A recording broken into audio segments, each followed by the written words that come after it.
The Queens of Spice podcast is created for adult audiences only. Our show contains cursing, vulgar content, dark humor, descriptions of sexual acts and desires, and is not suitable for listeners under the age of 18. Some episodes also contain themes which may be triggering for listeners. Please take care of yourself.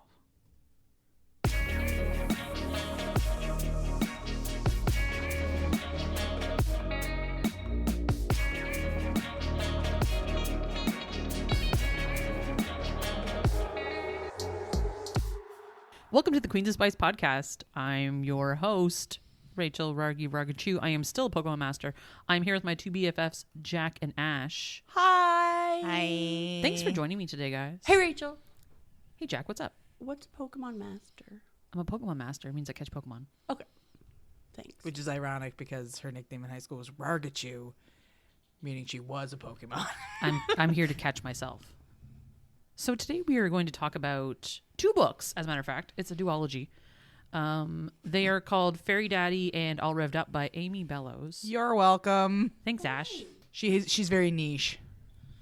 Yeah, Amy Bellows is definitely... She has this, like, universe that she's written, and there are a slew of books in it. Yeah, and she's got some other ones, too. I think I read a few of them. This is particularly the Heron Manor world. This duology is called the Alaskan Pebble Gifter series. It's tied into the Alaskan Pebble Gifter series. This series is called Riding Home Duology. Penguins give pebbles. We'll discuss. Oh, like love pebbles. Yes. That is exactly what it is. Yeah. I love how excited she is for all of this. So the first book was published in October 2021. The second one, All Revved Up, came out May 2022. I was not able to buy a physical copy of All Revved Up. For some reason, it wasn't available. But I do have the physical copy of Fairy Daddy, which is quite a book. Oh my God, guys. There's people with blue hair on it. So this is the result of Rachel going, hey, we should read a book with blank in it. And I'm like, do we really need to, though? And she's like, yeah, I feel like we do. And so I set out to find a book with blank in it. And Blue I found hair? it. Yeah, blue hair, too. Yeah, blue hair. Because I'm rocking the blue hair right now. So I wanted to really associate with the blue hair trend that's going on. She wants to be a Peng-Ga-Wing. Yes. Fairy penguin. A fairy penguin. Yeah, fairy penguin shifters have blue hair. Yeah, and other shifter animal shifters. Ooh, that was difficult. Have different colored hair. Yeah, like polar bear shifters have white hair. Unless you're a half polar bear, in then which you have- case you have gray hair potentially. Yeah. As our main character. So One of. speaking to that, when Gray goes onto stage in Heat, it's clear that he needs a daddy. But that's not all he gets the night he meets an older man with fading blue hair and a leather riding jacket. This daddy already has a boy, and that boy wants to play with Gray too. In fact, the boy might even be more wild than Gray. The three men just want to have fun. But somewhere along the way, that fun becomes more complicated. For the first time in Gray's life, he might be okay with that, especially if an unexpected surprise changes everything. When Chris, Revv, and Gray bond, they live thousands of miles away from each other. Revv and Chris live in Rixton, where Chris has tenure at a prestigious university and Revv has worked for his family business for over a decade. But Rixton is in Southern California, and Gray is half polar bear shifter. The summer heat is completely unbearable for him. Unbearable. Because he's a polar bear shifter. Gray has lived in Anchorage his entire life, and he wants to stay. But that would mean Chris giving up his dream job and Revv leaving his family in a lurch. He can't ask that of his mates. But when Revv finally figures out which of his many lovers got him pregnant, the answer may change everything. So welcome to the Omegaverse. What? Ash, would you like to tell Jack what the Omegaverse is? Is that like the Marvel thing? Yes. Gosh, it's so close. Thanos snapped his fingers and everybody got horny. Ooh, my. Could you imagine? That'd be someone needs to write that book. I imagine it's out there. Jackal just snaps her fingers. Doesn't work. Are you horny now? So listener, if that made you horny, please send me an email and let me know. Are we saying listener because we only have one? We'll have many after this. Or, hear me out, one person at a time listens to this only. Ooh. It's Rachel listening to it over. It's me. And I over just and listen to it over again. and I'm also emailing myself at the same time. It's great. It's like masturbating. The Omegaverse. please go on about the Omegaverse. I fucking love the Omegaverse. Perhaps, could you explain what the Omegaverse is to Jack? Oh, yes, that. Thank you. Omegaverse it's based on the dynamics of like alpha, beta, omega. And so alphas are like strong, one might argue testosterone driven beings who have a need to find and mate. And they go into rut where they just need to mate. And there are lots of different like biological aspects to the Omegaverse too. But with alphas come the omegas, and they are the ones that need to be mated, and they produce slick from their body parts. Various orifice is... It basically, if you're a man, your anus, and if you're a female, perhaps your vagina and your anus. I don't know. I haven't read that. Anyway, their bodies are like genetically designed to match, and when an omega goes into heat and needs to be plowed, the alpha's penis inflates and becomes like naughty. Oh my goodness.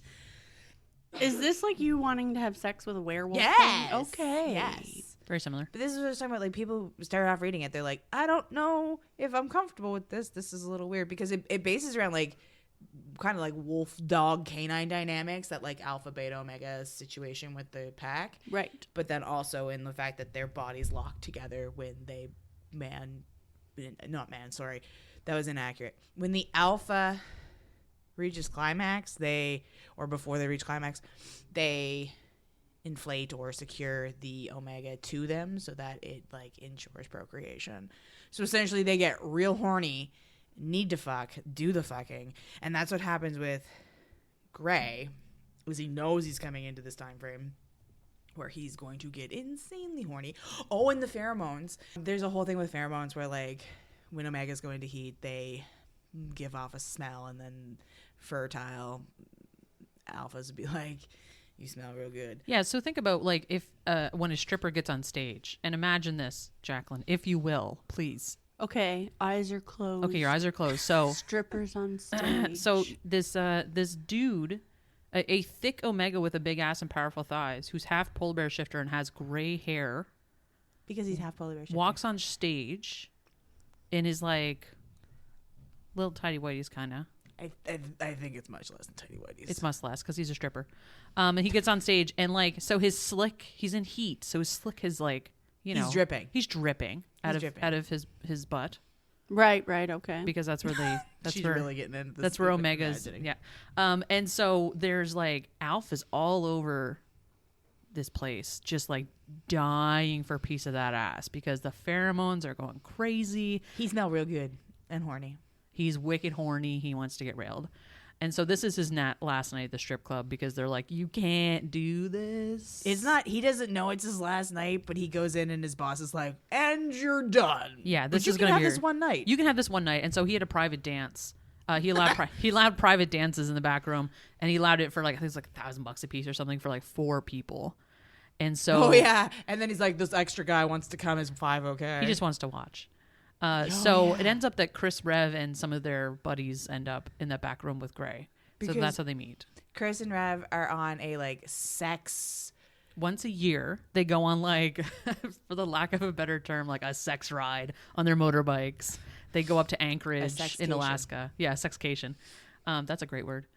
So they go up to Anchorage in Alaska because that's where like a lot of, there's a lot of sex positive kind of stuff going on there apparently in this world. But there's not though, because there's a whole lot of like dynamics with like people not accepting things and like. So in this particular instance, the reason they go is because Revv wants to do the Pebble gifting season thing. Yeah, with their little their tuxedos.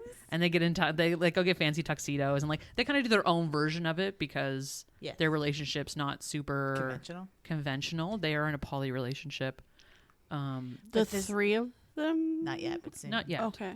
But this comes after the night at the strip club where Gray gets boned by. Wait, there's actually a strip club? He's a stripper at a strip club. Oh. He's dancing. I thought I was just supposed to compare it to a strip club. No, he's a stripper at a strip club. No, this like Okay. really happened. Okay, imagine you're going to insert name of strip club in Halifax here. Somebody got real horny on stage and needed to fuck, but they were also giving off the fuck me vibes, and you're there and you're like, It's like this is like a biological thing. yes. And so like whatever is going on, it's not like it's almost out of everyone's hands that like you wouldn't put yourself in that situation in public. It's incredibly taboo to go out in the Omegaverse in general. It's incredibly taboo to go out in public when you are in heat because you can basically cause like mass chaos to ensue because like alphas can be like, I want to fuck it. No, I want to fuck it. No, I want to fuck it. No, I want to fuck it. And then a big fight happens. Because, So it's literally just like the animal kingdom. Yeah. yes, only Okay. in people. Okay. Slash in this case, they also turn into animals. They're shifters, yeah. They're shifters like penguins and polar bears, which is funny because there's that song by Melancholy called Penguins and Polar Bears. And I think about it every time I think about this fucking book. Okay, so to set this up, Gray doing this, he's like a thrill seeker. He likes to explore himself sexually. He's in this case, he's what is called solo poly or SOPO.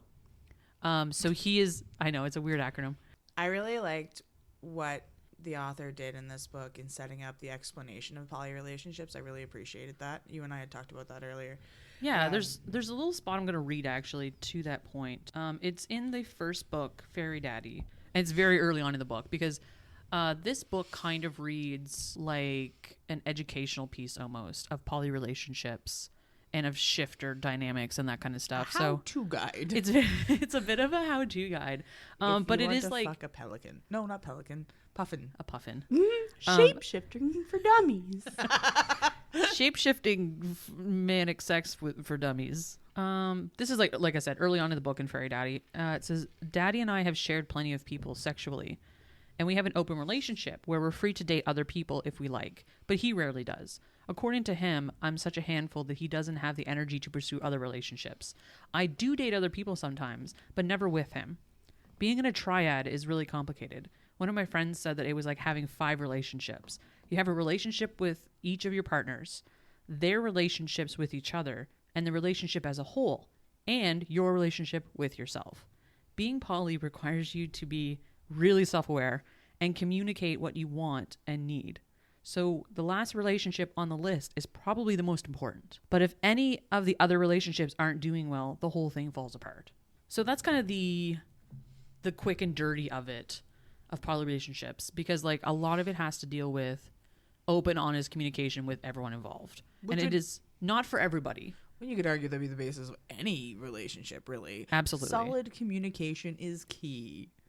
And if you can't communicate with your partner, you probably shouldn't have more than one partner. And so in like to that point in poly relationships, it is like so important that everybody is on the same page about everything all the time, because that's when they fall apart.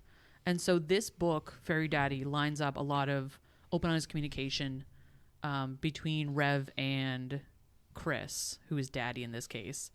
And they like talk about how they will bring Gray into the dynamic and then speak to Gray about how that's going to work, etc.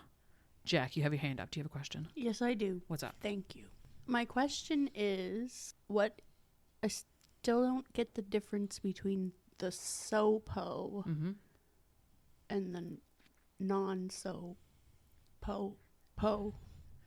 So a SOPO, it would be a person who is in like multiple relationships with people, but they're not like dating per se. They're the third. They would be the third in a relationship. So in this case, however, Gray has a bad experience being the third in a relationship or in a triad. So a triad is where everyone has a relationship together, Right. as opposed to like Thruple. and yeah. So it's I know you love that word throuple. Oh, I hate it. It's like hubby. Anyway, so a standard poly relationship would be like 2 people are together, like married, etc., whatever you want to do. And then they, outside of the relationship, have other relationships that they are in. Not just like an open relationship where people just fuck each other. A relationship where they have like other boyfriends and girlfriends, for example. Okay. Good? Okay. So we've covered the Omegaverse. We've covered the poly thing. The most important part is their penises expand. The most important part is that alphas Don't they always? not well. Touche. Yes, however, But they don't get also bigger. I have a weird fun fact for you. Fairy penguin shifters have blue hair and the ends of their penises are blue. And they have blue freckles. And they have blue freckles. Okay. What? Fairy Penguin shifters. penguin shifters. So fairy penguins are a thing. They're an actual breed, which is really Yes, funny. the little baby ones. Okay, yeah. Oh, cute. I love the little baby penguins. Okay, so fairy penguin shifters Nailed it. have blue hair. Yep. Including, I'm guessing, facial hair because of the cover of Facial the book. and pubic. And pubic hair. Okay. Blue freckles. Yep. And skin rink, my dink is pink, and at the end it's blue. Yeah. I got behind the hair. I got behind the freckles. But every time I pictured the blue tip of a dick, I thought of the fucking mushrooms from Mario. And I guess arguably dicks kind of look like mushrooms, but Dude, okay, how do you feel about the term mushroom head? I fucking hated. Because It's just like bell end. Yeah. So, like, Mushroom Head, there's a band named Mushroom Head who I listened to when I was a kid. So, I had heard about the band before I heard about the actual mushroom heads on the end of penises. So, every time I hear the word mushroom head in a book, I can think of the sun doesn't rise at all. But, there's certain things when you get into a book where you're just like, and that's weird. And for some reason, your brain hooks onto that weird thing when it's probably not even that weird. The arguably blue-ended dicks are kind of like, whatever. Anyway. I think that would fall into the category of weird, yes. Oh, and so, yeah, Daddy buys Revv a night with Gray. Chris is daddy. Chris is daddy for their sexcation. And Chris likes to watch because he is he's a soft dom. He's a soft dom, So yes. he wants to give his baby everything that he wants. But he has 2 babies? He only has 1 baby at this point. Right, yeah. At the beginning of the book, he just has the one. But they want to add another. So... Because there's after the strip club scenario thing, they take Gray back to their place where they're staying. And they, have a bath together. Aftercare. They do the aftercare. Yes. Which is really big for Chris. Because this turns into a scene at the strip club where, Gray takes 2 knots at the same time. We didn't get there. I was trying to get there. Oh my God, I'm taking a shot right now because this is going crazy. It's that candy cane thing again. We got to get rid of it. He buys Gray for Revv, and he likes to watch, and so Revv fucks him, and then the bear guy, Garrett? I don't know, what was his name? Anyway, he's not a bear guy. He's just he's human. He's the guy that makes butter tarts. Garrett's the guy that owns a garage with his brother. Yeah, from the very first episode. Jesus, good memory. No, yes. Garrett was also in Den of Vipers. Anyway, Daddy wants to watch Revv fuck him, and then the big human guy comes in with the monster dick, and he fucks him, and then he takes 2 human alphas. No, that guy's not human. And then he takes the 2 human alphas at once. Grizzly. His name's Grizzly. Grizzly. I knew he was bear. Yeah, because he's a bear shifter. Okay, so he was the bear shifter, and the other 2 guys were humans, and they were human alphas. Human alphas. That's why he could take their knots, because their knots were smaller. So they double penetrate him at the same time, which ends up being important because it comes up later on in the book. It does. Because he gets pregnant and they don't know who the fodder is. No. Oh. That's so Nova Scotian of you. Who's your fodder? Who's your fodder? Yeah, and so... they're all like, wow, he just took 2 penises that expanded. And so this is the thing of Gray's kind of like a wild child. He's super exploitative of his sexuality, and so is Revv. And so Revv sees Gray and he's like, I like this guy a lot. Hey, you're me. Hey, you're me, but different. Yeah, he's thick. He's thick, half penguin or half bear shifter. He's all into it. It's funny because Revv is this tiny little guy, not tiny, but like skinny. Yeah, small. he's lithe.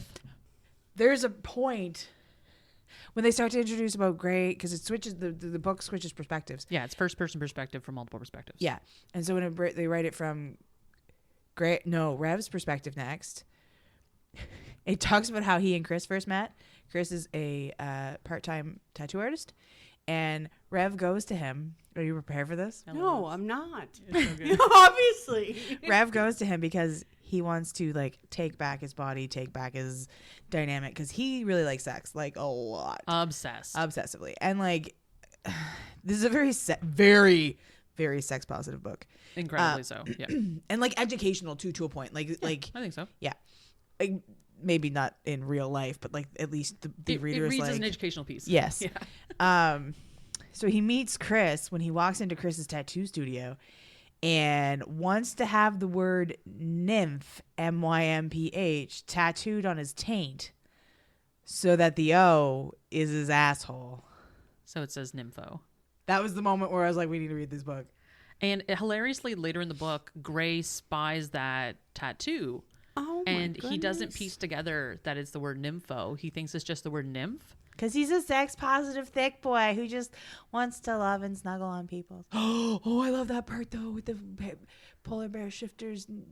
When they're in a relationship, they sleep in the same bed and snuggle. That's really fun too, because all the different shifters have different like dynamics and things that are like key to their species. Yeah. Like you mentioned earlier, well, I guess not earlier, when we were talking earlier about how the penguins have a thing where the children are given a unisex name, and then when the child turns 13 they come out as both their primary gender, their secondary gender, and then they get to pick their name. Yeah, and they basically tell their parents who they are. And so to clarify, a secondary gender would be your alpha or omega status, as well as like your male, female, or non-binary, as the case may be.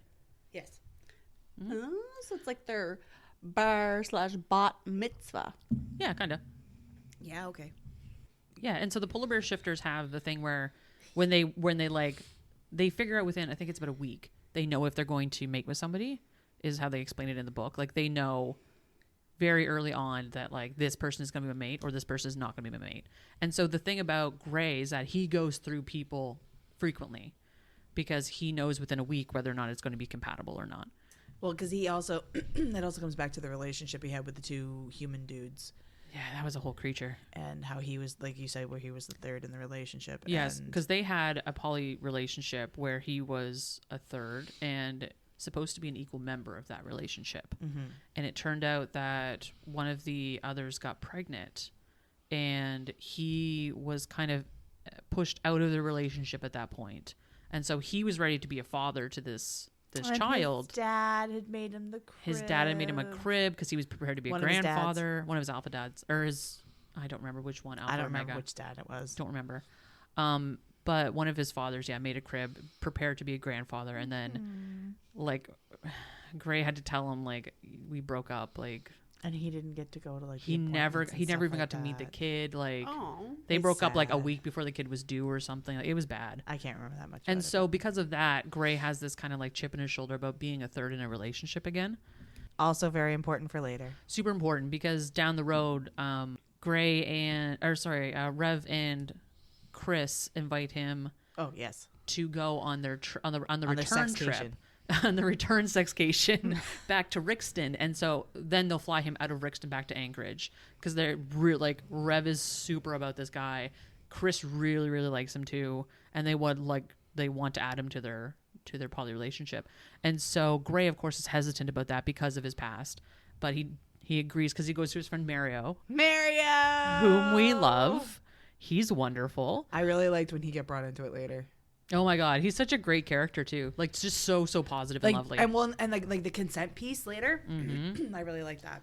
Yeah, they are so. It's very interesting because like the last episode, Shark Daddy, which was very low on the consent rating, and this book or healthy or sexual anything. And so reading these two books, like on the heels of that book, is such a like sex positive book. Mindfuck. It's such a loving, consenting story, and everybody has open and honest communication the whole time. For what it is, it's an incredibly wholesome. It's so wholesome. Like everybody's in on it. They're all loving it. Like it's such a great positive story in general, which is a weird thing to say, but it is. Well, I mean, it's not even that. It's like, yeah, all this like kinky, crazy stuff is happening, but it's like, but I just want to rub your feet. You know what I mean? Like, What? no, legit. Like, it's one of the things with polar bear shifters is the massaging of the feet. Like, sleeping in the same bed and massaging the feet. Because Gray says he'll go, but he wants to have his own room. Because he doesn't want to stay in the same room as Chris and Revv because... That's too personal. That's too intimate. Because he doesn't want to be the third wheel the whole time. So Mario kind of talks him into like, what's the worst that's going to happen? Like, if you want to go, go. Like, you will know within a week if this is going to be a relationship or not. Like, you're very aware of that. And so, he went to Mario, obviously, just like looking for a reason to go. And Mario's like, you want to go. You're just going to go. So go. Right. Tell me to go. Yes. Because I can't decide Correct. myself. Okay, so are there any women/females in this book? Okay, so Revv, he has two mothers. Okay, and also, do you always have two mothers and two fathers? So in this universe, that is the case, but that's not always the case in the Omegaverse. Rachel was confused. But also, the men have the babies? Okay. Or both? Jack. Okay. You raised an excellent question. Oh, no. Can I interest you in a read real quick before we proceed to answer your question? Yeah, you really just need to read this so we can keep talking. Oh no. I'm so I have to remind you real quick. You were so excited when we started talking about this book to read this because you thought it was gonna be so cute and because penguins. it was penguins. Oh, sorry. Let me precursor this. This is probably in the last half of the second book. Oh my god, I just like glanced at this page on the Kindle and saw no fewer than 6 words I'm not comfortable reading. So I'm gonna take my shot. This is please chapter have your 36 and it's called Revv with 2 V's. That's anyway. That's the guy whose perspective it's from. It's safe in this cocoon of pebbles with our lovers watching. Daddy grabs my cock and starts pumping it. The sensation is too much and not enough at the same time. I don't need him to touch me there. Daddy, shh, we need our scents on the nest. Come for me, baby. He just started stroking me, but I'm so keyed up my body crests and I come all over his hand. I'm vaguely aware of Daddy gasping and Gray choking. I think he's giving Daddy oral. Daddy pushes his fingers inside me. You're so wet and loose, baby. Loose, I mumble. More. I close my eyes as Daddy gives me exactly what I asked for.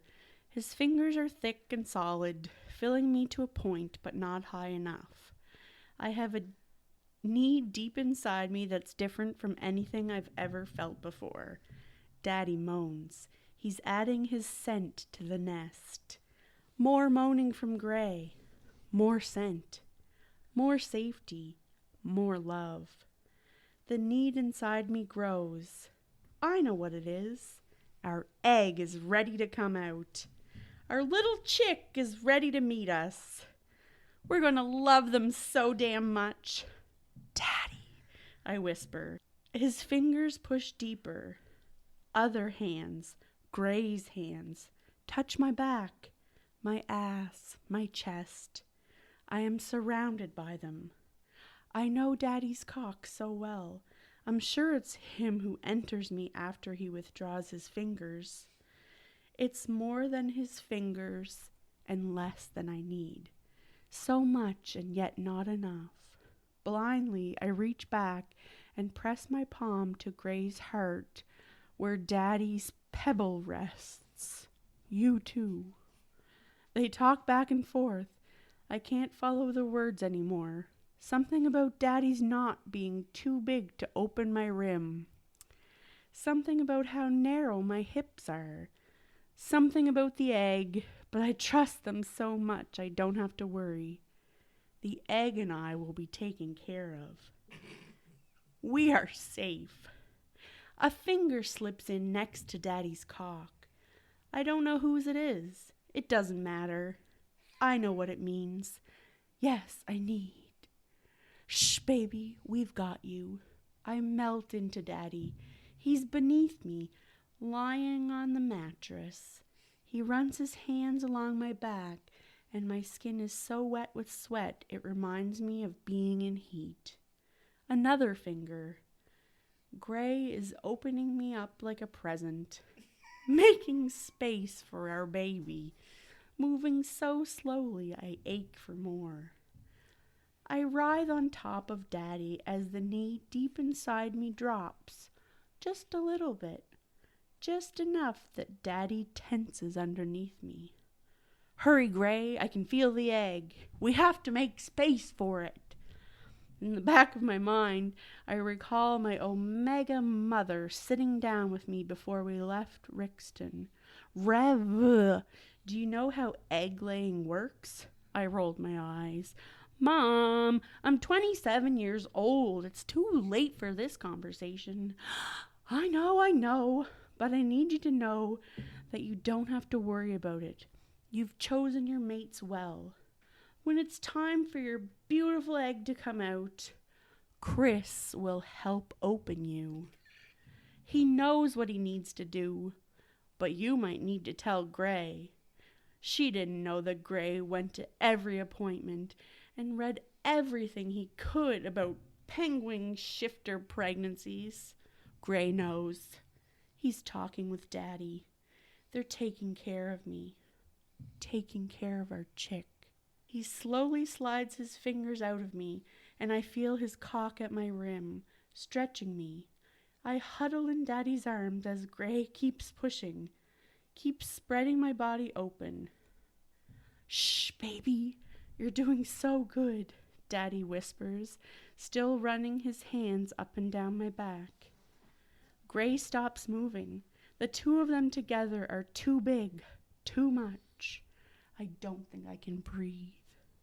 You have to sit up, baby, Daddy says. He slowly pushes up my torso while Gray grasps my shoulders and helps bring me into an upright position. The angle is all wrong and I shake my head. You've got this, Gray whispers in my ear. They start thrusting, together and separate, in time with each other, then staggered. I'm at their mercy as they make space for the egg. I'm nodding. I have to pull out, Daddy warns. And then he's gone. His hands still rest on my thighs, and he's still lying underneath me, but his cock is gone. No, Daddy, I need... Gray pulls out next, and I am unmoored, bereft of anything to fill me up, except for something solid that's still inside me. It slides lower. Oh, the egg! It's moving, I say. Daddy's hands are on my thighs, so I know it's Gray's fingers that push inside me. I can feel it. Revv. Our egg is coming. You need to push, okay? His voice is like a warm blanket. If he says I need to push, I should push. I take in a deep breath and rock my hips back, bearing down. The egg moves lower, pushing against my prostate. I can't control myself, and I come all over Daddy. That's right, baby. You're doing so good. Your nest is perfect. You're perfect. I bear down again. The egg lowers, but only a little bit. I don't know if I'm open enough. I'm not sure if I can get it to go any lower. No, I can't, I try to tell them. You can. I believe in you, Revv. You can do anything, Gray says. I take in another breath because Gray believes in me. He'll help me. Daddy will help me. I bear down with every bit of strength I have and push the egg lower and lower and lower. It's coming out! I can see the bottom! Gray screams. I'm so open. Too open. I need it out, but I don't think I can push it. My breath's coming quickly. Can you pull it out? Daddy asks. I don't think so. It's not low enough yet, Gray says. Baby, I need you to take some deep breaths. Can you do that for me? I shake my head. He grabs my chin and forces me to face him. Take in a deep breath. Now. The forceful tone of his voice makes me relax. Daddy's in charge now. He'll get the egg out. I suck in a long breath. Push as hard as you can, Daddy demands, his grip painful on my jaw. Yes, Daddy. The pain centers me. If Daddy says I can do it, I can do it, even if it feels like too much. He's made me do things that have felt like too much before. I bear down despite the fear, and suddenly I feel a powerful, overwhelming release as the egg pushes past my rim and drops onto the mattress. I collapse into Daddy, and he wraps his arms around me. That's right. Good boy. Gray climbs up next to us, holding a shiny white egg with brown spots. It's lovely, like one of Daddy's paintings. I close my eyes, so tired. They're talking excitedly about the egg and our future, but I'm not ready for any of that yet. Daddy is beneath me, and Gray is cuddling next to us, and our egg is finally with us. This moment is enough by itself without the promise of the future. I fall fast asleep. So Jack, thanks for that. Did that answer your question? I don't remember what my question was. I also that makes me realize I forgot one very important part of the Omegaverse, the whole mating thing, where they're all like, "Be my mate," and then they're mates. But like in other Omegaverse stuff that I read, there's a chompy bit of the mate thing that they don't do in this. Oh, actually, so polar bear shifters, they don't chomp, they do scratch and leave marks. So there's actually a point in this which I'm kind of curious how it worked out, but Gray he wasn't in heat, but he was almost presenting like he was, because the only time that polar bear shifters can mark their mates is when they're in heat. And not that they can't, but the only time they do that is because they lick the wound closed and it scars immediately. Oh, that was a part. My brain is doing remember this, but it was from a different book, one of the books, because I read a companion book, and one of the polar bears had scratches all over his arms because he had seen several Omegas through several heats, but he's also Omega himself. So he's like, okay, the epitome of big dick energy. Yeah, that's super big dick energy. Yeah, that's funny. Yep. So Daddy actually does have scars down his forearm from Gray.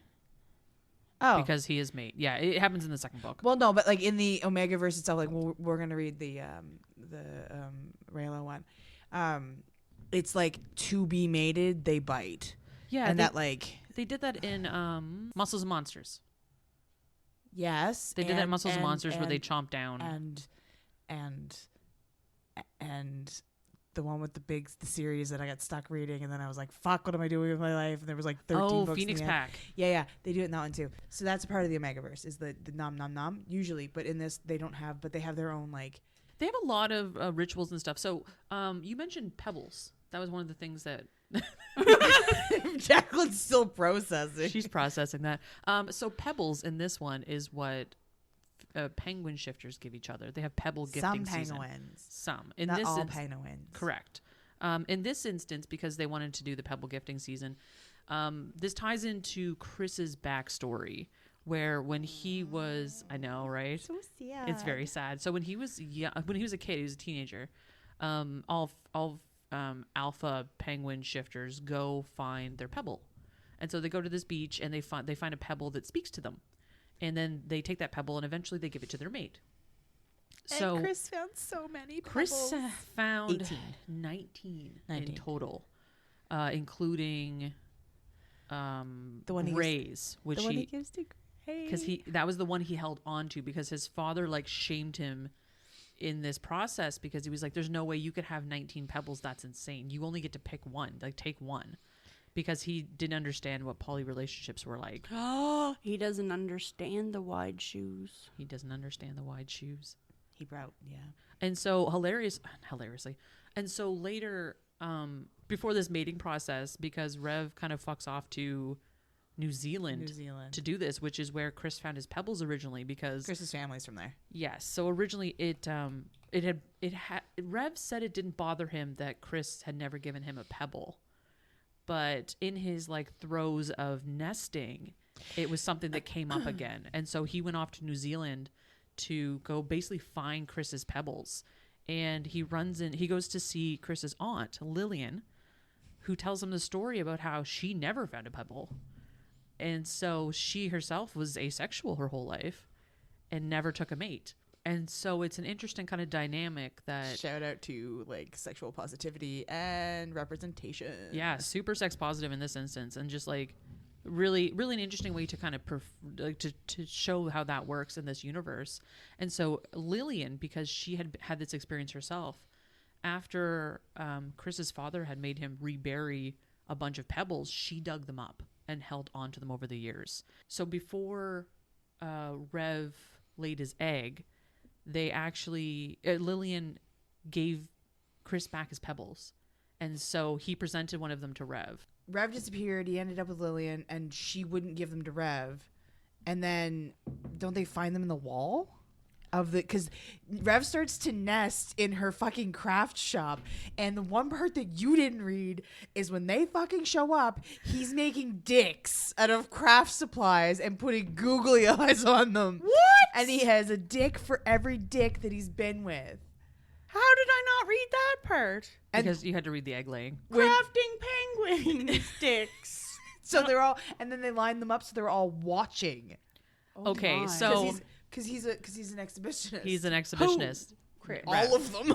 Yeah, all of them technically. Revv mostly. Okay, so I Chris think likes I'm to watch. confused. Go on. Chris, Is daddy? His daddy. Daddy Penguin. Yeah. But the other two are polar bears? No, Revv is a penguin, Revv gave birth to an egg. Laid an egg. he's a penguin. So he's a penguin. and Gray is a polar bear shifter. Half polar bear, half We human. didn't So- even get into the puffins yet. We haven't So- even come near the puffins yet. Is the egg We did. Okay. Okay. all three of their... We'll get there. We'll get there. Okay. So to answer your question, No. no. So the egg, Revv and Gray and Chris in the first book go and visit this place in Dow called the Dow Educational Center. For puffins. It's for puffin shifters, so they can go learn about sex education basically and like relationship dynamics and that kind of stuff. Are you fucking kidding? I am not, because puffin shifters are in low supply because there was this like whole to do. So they want to keep them real well educated. Yeah, basically. And All it was so in the educational center, a fellow named Jack is the guy that runs the educational center. It was his dream to run this educational center. He went to university with Chris, so they're like older and they know each other. Ex-lovers. They're- / current lovers. They are ex-lovers. Does he slash- have a pebble?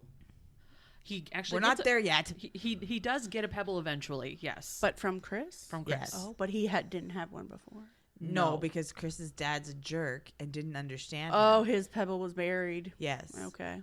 And Rev's pebble looks like a dick. It does. It's long and slim and smooth like a dick. Speaking of Go on. dicks, Mm-hmm. I'm going to just point out here on Ashton's notes. Oh, did Ashton have dick in her notes? I don't get notes, but Ashton does, and she used her notes to draw not one, but 2 dicks, With googly eyes. I was about to ask if they had and googly eyes. an egg, Yep. which seems to possibly be the egg that was laid in the chapter that I just read. It looks more like a Yoshi egg, but it's fine. Except, Well, yeah, spotted with brown spots. I wasn't Okay, well, imagining the spots to be like large like that.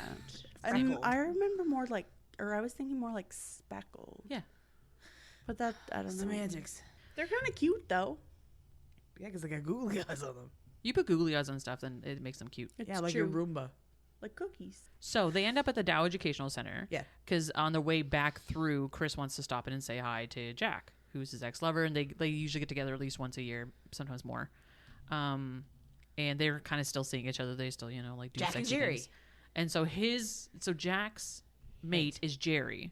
They're both puffin shifters. So at the Dow Educational Center is kind of a weird place in that you go there, or sorry, it's mostly only for puffins. Chris is a special guest because he's going to there talking about kink, and he does he's talking about DS relationships, and he goes in and does a demonstration. Well, speech. and his friend works there. That's why he would go and do the demonstration, because he's a soft dom, and he gives a demonstration about what, like, healthy, safe, open honest communication. And really, and he talks about. He also talks about reading body language and stuff like that. Yeah, which is very important as a dom. Well, they go into like like we were talking about last episode, like the trusting that the person has you. Only this is like actual healthy trusting that the person has you, instead of being like, "Don't worry, I won't drown you." Or you don't even say that. You're just like, "I'm gonna drown you, but not." But in this case, they were like, "Let's discuss your safe words and the colors rating system, and what you're comfortable doing." And colors rating system. So it's like red, yellow, green, where red is please stop, yellow is proceed with caution, and green is go. And then if you have your mouth like gagged, or it's like tap on the leg. Is that what it is? Tap on the thigh. Tap usually. On the thigh. So it's like a system for letting the person you're with know that they are like, nah, okay, no, I'm good, or nah, don't push me any further, or God, please stop now. Yeah. So and to that point, Chris, Daddy, he checks in frequently whenever they're in a scene in any of these. Because he's a good guy. Because he's a soft dom and he looks after everybody. Yeah. It's quite nice. Daddy Enzo needs to go to this school. Shark Daddy should go to this school, yes. I don't know if shark shifters are A, a thing, or B, welcome in a penguin school. Or not penguin, puffwing. Puffing. Puffwin.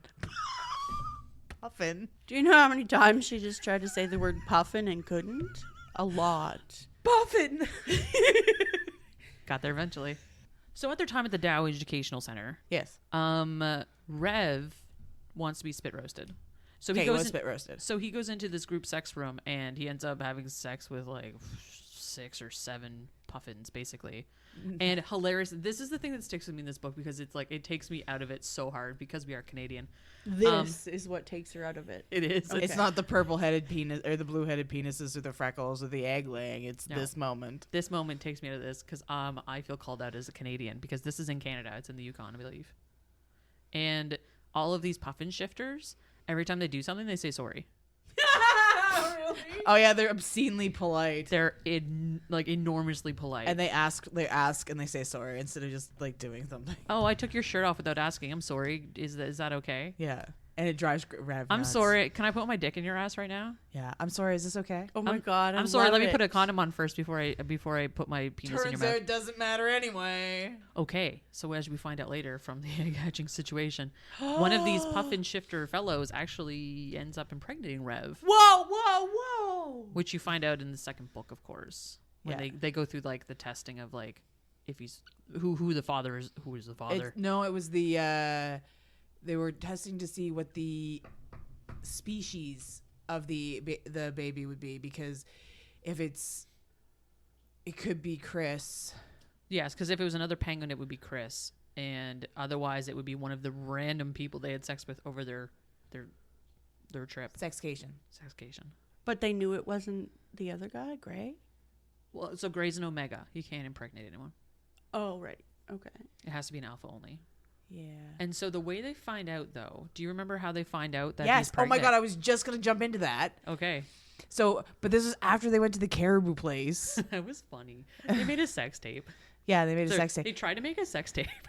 Because so they're going the whole point of this is because, like Rachel said in the beginning, the dynamic of the relationship is different than general penguin shifters, and that like they didn't go through the whole like pebble gifting thing and whatever.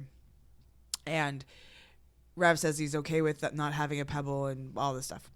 So what Chris is trying to do is take him to all of these different places that have different shifters with different what's like the word? Mating rituals and stuff. Yeah, rituals and stuff like that. Yeah. It's like if you're doing a cultural tour of sex. Yes, 100% what that is. And so the reindeers one is they like caribou shifters. Well, and they're not from Montana. They're Canadian. They're Canadian caribou. Yukon, was it? Or that's the puffins? This is probably in BC, I would assume. I don't know. I thought that the caribou were in the Yukon and then the puffins were still in Antarctica, but or not Antarctica, Alaska. I'm getting places mixed up here. No, Dow is 100% in the Yukon because there's Tim Hortons across the road. Oh yeah, Right, because Shout out Tim Hortons. he blew Jack into Tim Hortons the first time he met him, didn't he? No, Revv blew Jack into Yeah. Tim Hortons. I'm Yeah. not sure if you realize that when we're talking about like shifters, in my head, these are like penguins. These are the animals. So, strangely enough, to that point, They do. the only time that they shift to their animal forms is generally around their significant others or their family members only. Except for polar bears have that summer solstice thing. But that's only around other polar bears. Yes. Yeah. It's like very taboo to let somebody else see your shifter form unless you're in a committed relationship with them.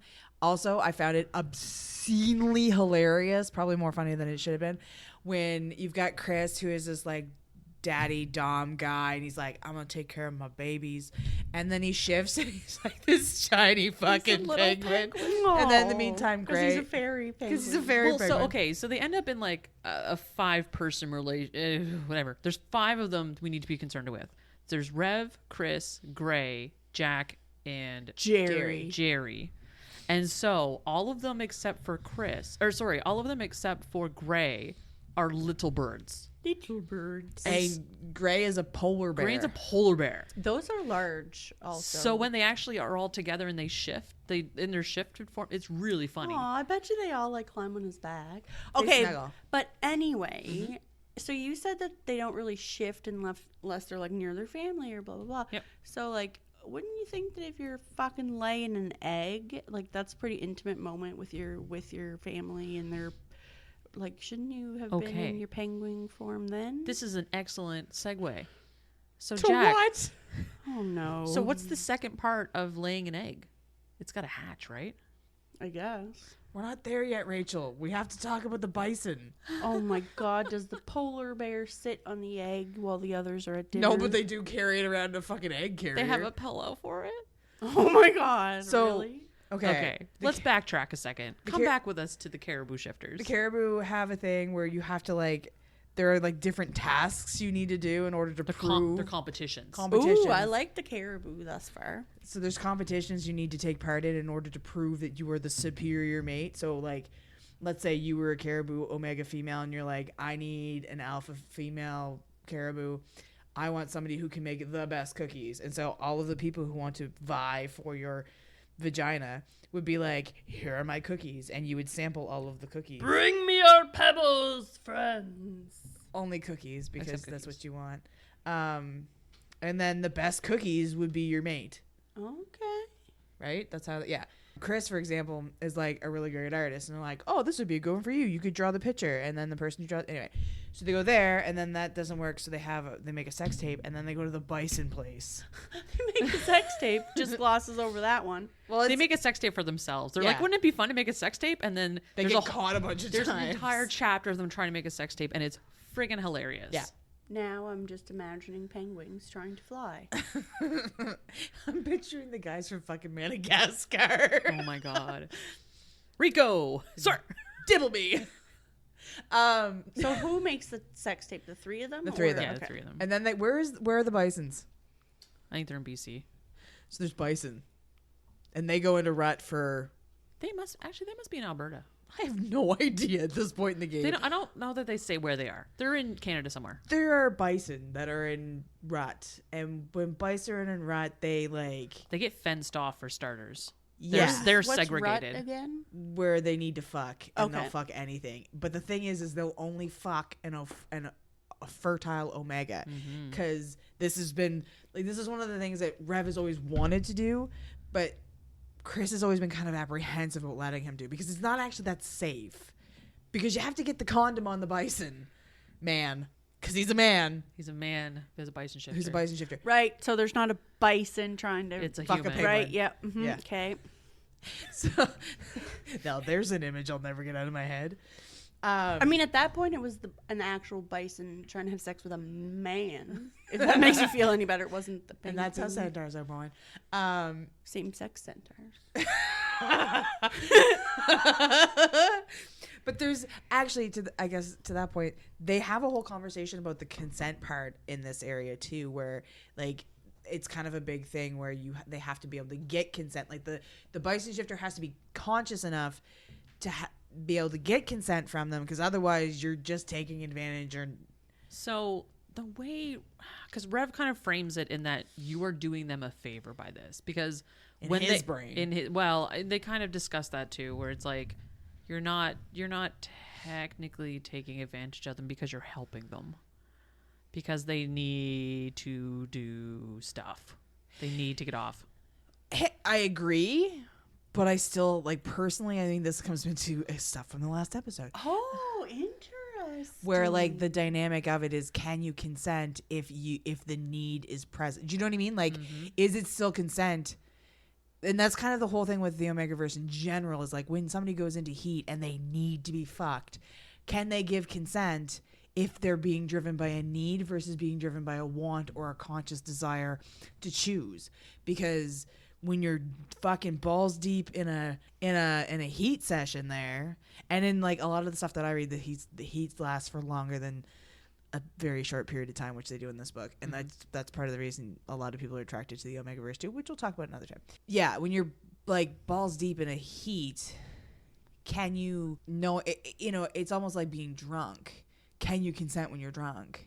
Is it consent if you're drunk? But if you look at it the other way, that you being drunk isn't an excuse not to take someone's non-consent or whatever. It's complicated. It's way more and they talk about that, which I really, really liked, that they made a point of having the discussion opposed to it just being, like, glossing it over, because it is kind of a thing. This would be considered extreme sexual adventuring. This is not. That's putting it mildly. This is not a thing that people tend to do, and this was a thing that Revv, like, had on his bucket list almost. Yeah, and Chris wanted to give it to him, but then they got to the point where they're like, Revv kind of got freaked out by it, so Gray did it first. Yeah, and so Gray, it went off. It went off. So they just like he just wanted to be, like, thrown in a room with a bunch of bison. There's men in ruts. No, there's a whole thing about it, but there's a fence and he waves himself around and they're like, "Ooh, you're sexy," and then they have to, like, get him ready. They get him ready. He does the fucking. It's a whole thing. Okay, so why is there a fence if I'm not supposed to actually imagine that it's a buffalo or a bison or whatever? Well, they keep them fenced in so that they don't wreak havoc to the population. Yeah, so they don't go fuck everyone with reckless abandon. Yeah, and, like, there's a whole point to it all too, where, like, Revv is like, "Are you gonna do it, Daddy?" And he's like, "No, they're only attracted to fertile omegas." And so when Revv walks up to the fence and, like, waves himself around, the bison is like, with his little penguin booty. They all take off. Yeah, they leave. And then like him. Well, why wouldn't? So this is how he finds out that he's pregnant. Oh, he didn't. Or he might be pregnant. That he might be pregnant. He's either infertile or he's pregnant. Oh no, that would be really sad. And that really upsets Gray because it's a whole thing of the issue with the partners and the baby. Can you imagine walking into a room full of horny people and they all just all leave when you shake your booty? I don't need to imagine. I think that's my life. Oh, it's not though. If I being the worst about myself. Buffalo penis, I'd stick it in you. Thanks, Mr. Rogers. You're welcome. So I mean, where do we go from there? We go to the fact that he finds out that he's pregnant. Finds out he's pregnant. They end up back in California. They do this big back and forth of, like, where they're going to live, how they're going to settle all this stuff. It ends up, they do end up back in Anchorage eventually. Revv gets a job. With the magic motorcycles. With the magic motorcycles. Do they have passports? Yes. God only knows at this point in the game. They do have passports. They make, basically, like, Gray made the effort to go and try in Rixton with them, so they want to give him the opportunity to see if they like where he's at, where he lives, and give him that opportunity to be an equal part in the relationship. And part of their apprehension was that they didn't know Anchorage that well, and so they weren't sure if their kind of lifestyle was going to be super welcomed. Turns out there's a club. It turns out that there's actually, like, a whole club associated. There's always a club, guys. With similar relationship dynamics to theirs, who have kids and stuff, and, like, they were basically, like, welcomed into a community. Yes. And the penguin lovers. Yeah, and so that kind of, like, drew them to stay in Anchorage too, was a big driving point of it. And then there's a weird part in the second book where Jerry kind of professes his undying love to Chris again. Not Jerry.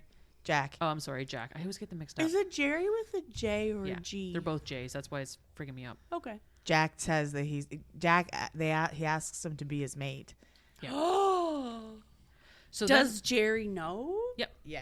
Open, honest communication. Everyone's very aware. Okay, but so does he ask him to be his mate with Jerry? There's this whole thing with primary and secondary relationships that the book actually explains in terms of like polyamory dynamics, which again I super appreciate because I knew nothing about, and I have always been like pro. I want everybody to be loved. This was different though. This one felt different, and to me this one just felt different. It makes sense when they, I feel like it was a plot device is what I'm going to say about that. It didn't feel natural, but it felt like a plot device. At that point in the game, I was just so in my own feelings about what was happening that I don't know that I processed it as much because, I mean, and it's funny to me because like I was super okay with Chris sleeping with Jack when they were at the Puffin place, and even though he was in the relationship and like that was what their dynamic was, but to have a second primary relationship, that's when it got kind of like, I know I almost sat down and drew a flow chart of this because we have a throuple, which is Chris, Revv, and Gray. Yeah. We have a couple, Jerry and Jack. And then we have a couple of Jack and Chris. yes. And so they're primary partners together. Yes. But then Chris's primary partners with Gray and Revv. Yes. And then Jerry's primary partners with Jack. Jack. I understood the flowchart dynamics of it. It was that there was just that hitch in me that was like, no, but you're in a primary relationship with them. And like, why can't Jack just be a part of all of them? That way everybody gets the love equally. And that, I guess my point from like that point on, I was like, okay, there's just an happy egg. to be here.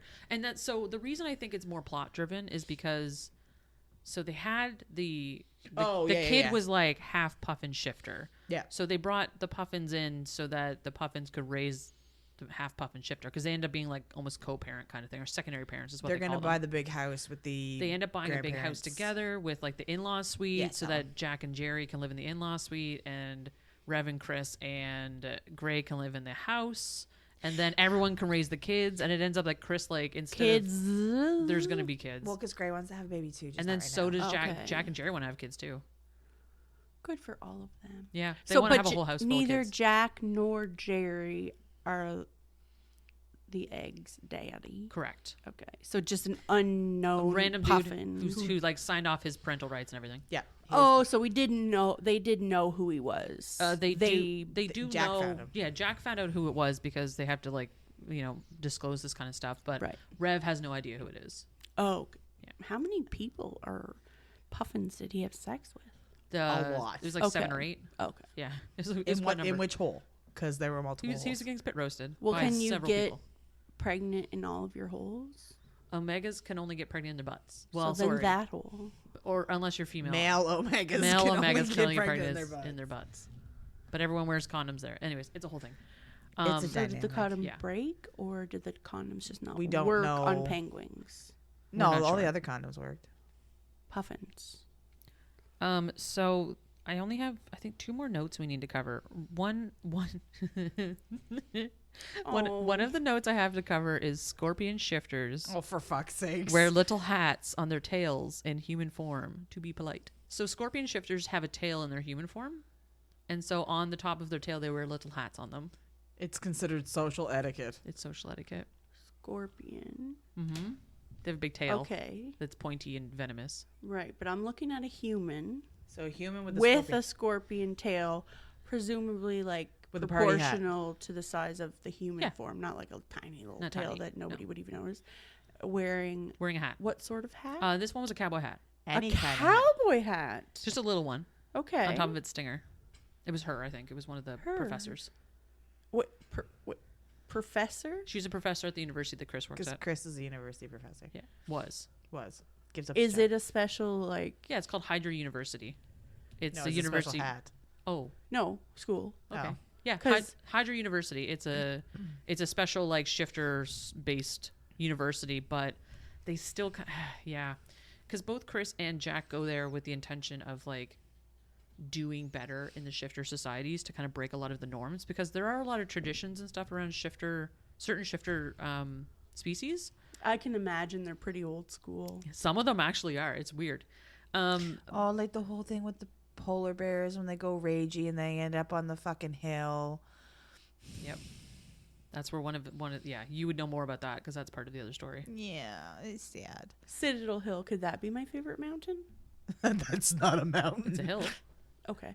Also, do you like it? Not really. Yeah, so why would you? I don't know. Okay, but so this other school where Chris works, Hydra Hydra University. Okay, so but they don't specialize in a shifter like the Puffin School does. It's for birds only.